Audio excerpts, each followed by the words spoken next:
Assalamu alaikum wa rahmatullahi ta'ala wa barakatu ya jama'atul musulmin.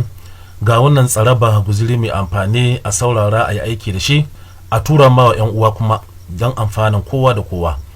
Ya Allah, duk wanda ya tura ma wa sauran 'yan uwa musulmai wannan fa'ida mai amfani, ya Allah ka amsa mana addu'o'inmu da muka yi ga baki ɗaya a wannan wata mai alfarma. Allah ka biya mishi shi ma nashi buƙatar. Ya Allah, bukatun da aka nema a wannan wata mai alfarma, ya Allah ka amsa mana. Lokutan amsa addu'a, lokacin saukar ruwan sama, tsakanin kiran sallah da tada ikama, sulusi 1/3 na ƙarshen dare, ranar juma'a daga sallar la'asar zuwa faduwar rana, in an yi sujada an sa goshi a ƙasa.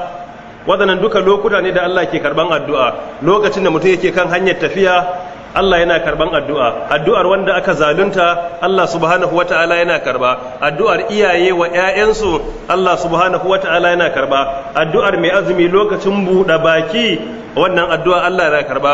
Addu'a lokacin da ka ji zakara yayi cara, idan kai addu'a daidai lokacin da yake cara, wannan addu'ar Allah subhanahu wata'ala yana karbanta. Mu rika yin addu'a da farawa da Allahumma inni as'aluka bi anni ashhadu an la ilaha illa anta al-ahadus samad alladhi lam yalid wa lam yulad wa lam yakul lahu kufuwan ahad. Mu yawaita fara addu'a da ya hayyu ya qayyum bi rahmatika astaghith. Mu yawaita fara addu'a da la ilaha illa anta subhanaka inni kuntu minaz zalimin. Dukkan addu'a da aka fara aka yi shimfudi da irin waɗannan addu'o'i, harshen da baya ƙarya na manzon Allah sallallahu alaihi wa alihi wa sallam yace wannan addu'a Allah subhanahu wata'ala zai karbe ta. So da haka waɗannan kawai shimfiɗa ne na mu rika aiki da waɗannan lokuta da kuma irin waɗannan addu'o'i, insha Allah ta'ala za mu dace.